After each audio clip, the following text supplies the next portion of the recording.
एक बात पर मैं आपत्ति अभी दर्ज करती हूं अध्यक्ष जी, कि जिनको आज मुझसे पहले वक्तव्य देने का अधिकार दिया गया, उन्होंने जाते जाते एक अभद्र यहां पर लक्षण के दर्शन दिए। It is only a misogynistic man who can give a flying kiss to a parliament which seats female members of parliament. ऐसी गरिमा विहीन आचरण को इस देश के सदन में कभी नहीं देखा गया।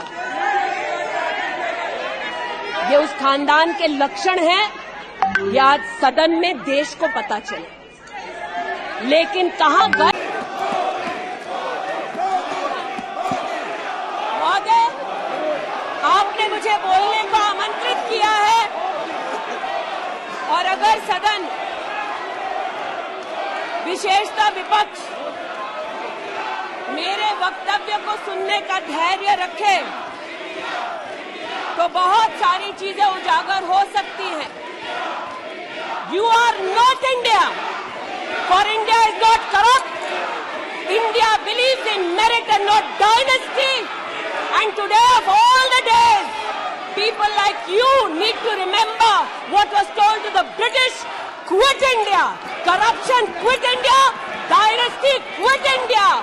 Merit now finds place in India. अध्यक्ष महोदय, सबसे पहले आपकी पीठ पर, आपके आसन पर जिस प्रकार का आक्रामक बर्ताव आज देखा गया, उसका मैं खंडन करती हूं। पहली बार राष्ट्र के इतिहास में भारत मां की हत्या की बात की और कांग्रेस पार्टी यहां पर तालियां बजाती रही। जो भारत की हत्या की बात पर कांग्रेस पार्टी ने ताली पीटी आज इस सदन में, इस बात का संकेत पूरे देश को दिया कि मन में गद्दारी किसकी है। मैं आज हिंदुस्तानी होने के नाते कहती हूं, मणिपुर खंडित नहीं है, विभाजित नहीं है, मेरे देश का अंग है। मैं इनसे पूछती हूं, इन्हीं के अलायंस के एक सदस्य बैठे हैं जिन्होंने तमिलनाडु में कहा कि भारत का मतलब मात्र उत्तर भारत। अगर हिम्मत हो राहुल गांधी में तो आकर भारत के ऊपर इस प्रकार का कटाक्ष करने वाले डीएमके के अपने साथी का खंडन करके बताएं। कांग्रेस पार्टी के एक नेता ने कश्मीर में रेफरेंडम की बात की। अगर हिम्मत है गांधी खानदान में तो इस सदन में और इस देश को बताए कि कश्मीर को देश से हटाने की साजिश में कांग्रेस के उस नेता का वक्तव्य क्यों है। You are not India because you define corruption in India.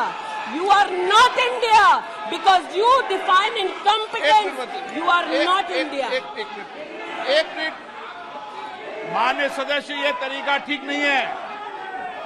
सदन में नारेबाजी करना तरीका ठीक नहीं है।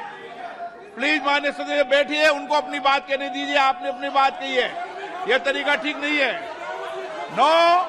नो गलत तरीका है आपका, नो गलत तरीका है आपका।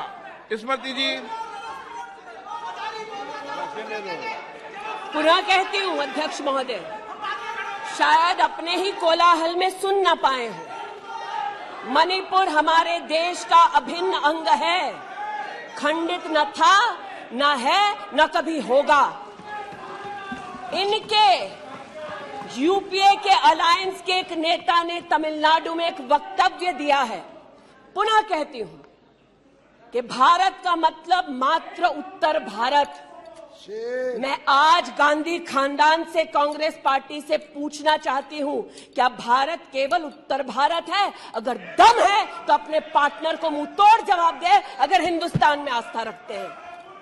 कांग्रेस के एक नेता ने, अध्यक्ष महोदय, कोर्ट में जाकर वक्तव्य दे दिया कि कश्मीर में रेफरेंडम की तलाशना चाहिए संभावना। मैं आज कांग्रेस पार्टी से पूछना चाहती हूं, क्या उनके आदेश अनुसार ये वक्तव्य कि कश्मीर का खंडन हो, भारत विभाजित हो, क्या ये कांग्रेस के नेतृत्व के आदेश के अनुसार है? अध्यक्ष महोदय, पुनः कहती हूं, हमारे राष्ट्र के संसदीय इतिहास में आज तक भारत मां की हत्या की बात करने वाले कभी भी बैठकर मेज नहीं थपथपाते। कांग्रेसियों ने बैठकर मां की हत्या के लिए मेज थपथपाई है। ये बात करते हैं इंसाफ की, ये चेहरा धूमिल है, ये चेहरा धूमिल है। मैं बताऊं किसका चेहरा है, मैं बताऊं किसका चेहरा है अध्यक्ष महोदय। ये चेहरा है गिरिजा टिक्कू का। सुन लीजिए पंडितों की दास्तान आप भी। गिरिजा टिक्कू का यह चित्र है। 90 के दशक में एक महिला यूनिवर्सिटी में अपना पेचेक लेने जाती है। सारी बातें करूंगी। अपना पेचेक लेने जाती है, बस से घर लौटने का प्रयास करती है। उसको 5 मर्द बस से खींचकर टैक्सी में ले जाते हैं, बलात्कार करते हैं और फिर आरी से उसका बदन काट देते हैं। जब गिरिजा टिक्कू के जीवन पर एक फिल्म में एक प्रति आया, मैं आज कहना चाहती हूं कि कांग्रेस के कुछ प्रवक्ताओं ने उसको प्रोपेगेंडा कहा। सरला भट्ट, आप नहीं चाहते कश्मीरी पंडितों की दास्तान कहीं सुनाई जाए, आप नहीं चाहते वो आइडेंटिफाई हो एज विक्टिम्स।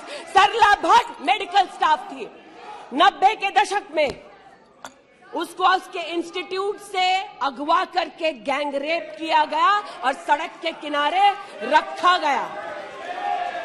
आज मैं पूछना चाहती हूं कि एक तरफ इनकी अलायंस के लोग हिंदुस्तान को विभाजित करने की बात करते हैं, ये आज अपने आप को इंसाफ के पुजारी बताते हैं, लेकिन मुझे बताइए गिरिजा टिक्कू, सरला भट्ट को कब इंसाफ मिलेगा? हर गली, हर मोहल्ले में एक स्लोगन गूंजता था पंडितों के बीच, रलियू सलियू गलियू। पुनः कहती हूं, रलियू सलियू गलियू। आप चिल्लाना बंद करें, समझे पहले। रलियू सलियू गलियू। या तो अपना धर्म बदलो, या कश्मीर छोड़ो, या यहीं मरो। उनकी आवाज भारत की आवाज नहीं है। उनकी आवाज को आपने कभी नहीं सुना। मैं आज कहती हूं, इन्होंने कहा अश्रु बहाए, भ्रमण किया 84 के दौरान में।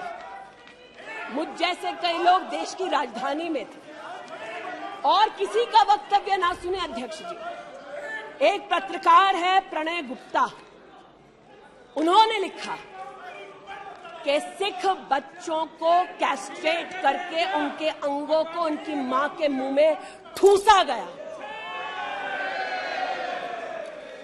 आज बोलती हूं, त्रिलोकपुरी में 30 औरतों को इकट्ठा करके चीला गांव में ले जाकर उनका बलात्कार किया। सुल्तानपुरी में एक महिला ने एफिडेविट दी है, मेरे हस्बैंड को मार दिया, बेटी को शादी से एक रात पहले उठाकर ले गए और उसका बलात्कार किया। एक 45 साल की मां ने कहा सिख दंगों के दौरान कि ना सिर्फ मेरे पति को मारा, ना सिर्फ मुझे गैंगरेप किया, बल्कि मेरे सामने मेरे बेटे पर केरोसिन छिड़ककर उसको आग लगा दी गई। और आज ये भारत की बात करते हैं। कहते हैं कि कश्मीर से कन्याकुमारी तक 130 दिन चल रहे थे। मैं जोड़ों के दर्द पर भाषण नहीं दूंगी अध्यक्ष महोदय, लेकिन इतना जरूर कहूंगी कि जिन वादियों को हिंदुस्तान ने खून से सना देखा है, जिन वादियों में गोलियों की आवाजें हर दिन सुनाई देती थी, जब ये उन वादियों में गए तो जैसे कश्मीरी कहते हैं शीन जंग कर रहे थे, बर्फ के गोलों के साथ अपने के किसी परिजन के साथ खेल रहे थे। अध्यक्ष महोदय, ये तब संभव हुआ जब प्रधानमंत्री मोदी ने धारा 370 हटाई। आज इस सदन में उल्लेख हुआ है कि ये गए हैं। I have been to Manipur, you might have not been. आज इस सदन में उल्लेख हुआ है कि ये यात्रा में गए और यात्रा में क्या आश्वासन दिया कि अगर इनका बस चले तो धारा 370 ये पुनः स्थापित कर दे। धारा 370 की वजह से कश्मीर की बेटियों को दहेज के लिए अगर प्रताड़ित किया जाता था तो वहां की बेटियों के पास कानून का सहारा नहीं था, क्योंकि इन्होंने धारा 370 लगाई। कश्मीर में अगर बेटियां प्रदेश के बाहर ब्याही जाती थी तो उनके पैतृक संपत्ति पर उनका अधिकार समाप्त हो जाता था, क्योंकि इन्होंने धारा 370 लगाई। कश्मीर में अगर 14 साल से कम उम्र की बच्ची का 18 साल से कम उम्र की बच्ची का ब्याह रचा दिया जाता था तो उसे कानून का संरक्षण नहीं मिलता था, क्योंकि इन्होंने धारा 370 लगाई। आज जो भग गए हैं सदन से उनसे कहना चाहती हूं कि इस देश में न धारा 370 लौटेगी। इस देश में कभी भी पंडितों को रलिव सलिव गलिव का धमकी कोई देने वाले बचेगा नहीं।